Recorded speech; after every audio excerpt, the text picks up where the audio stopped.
HabBits University presents The 7 Habits of Highly Effective People, a synopsis, Part 2.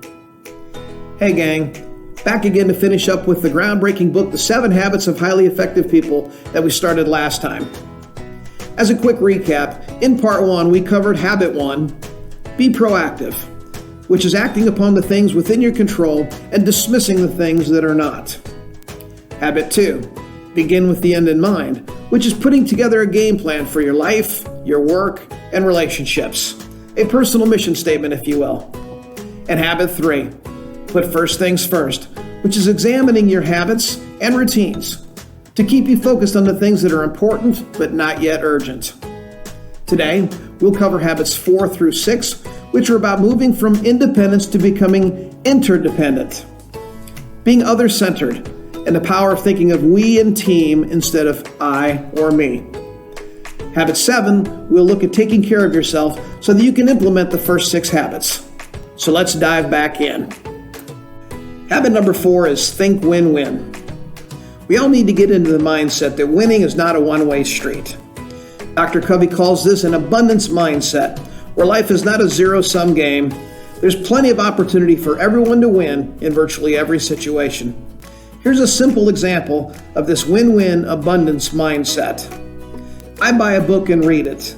I then give the book to a friend to read, and then my friend donates the book to charity. See, everyone wins.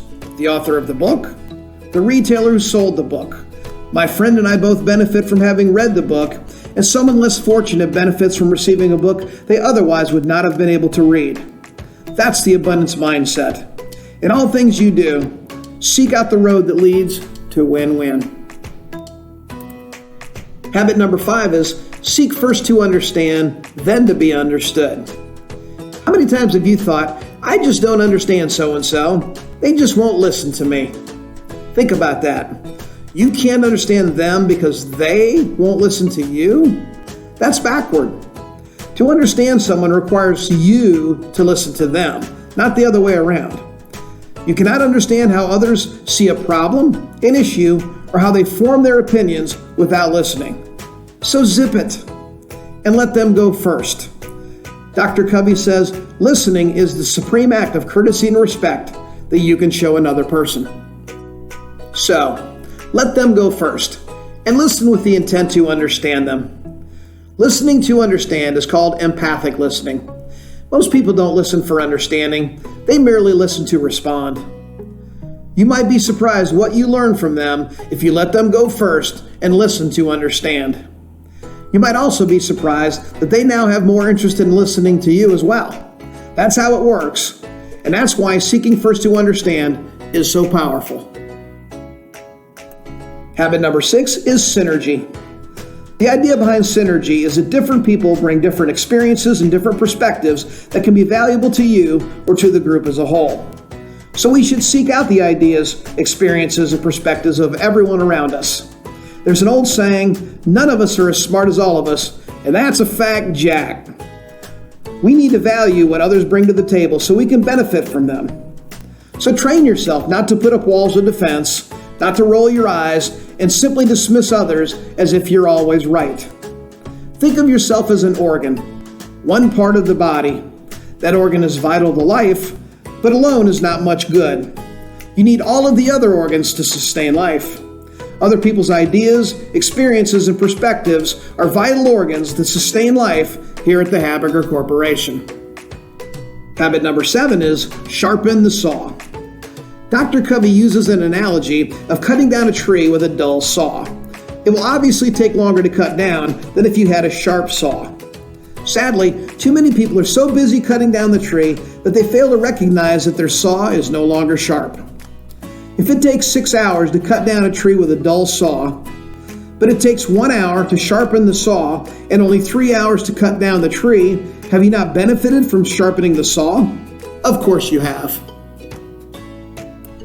In this analogy, your body is the saw, and you can apply sharpening the saw to so many parts of your life. For example, you can find the time to exercise and eat better now, or you can pay for it 30 years from now when you suffer from all sorts of physical ailments. And this example ties back to Habit 3, Put first things first, and quadrant 2 of the quad chart. Exercising now is important, but not yet urgent. So why wait to take care of yourself after your health emergency?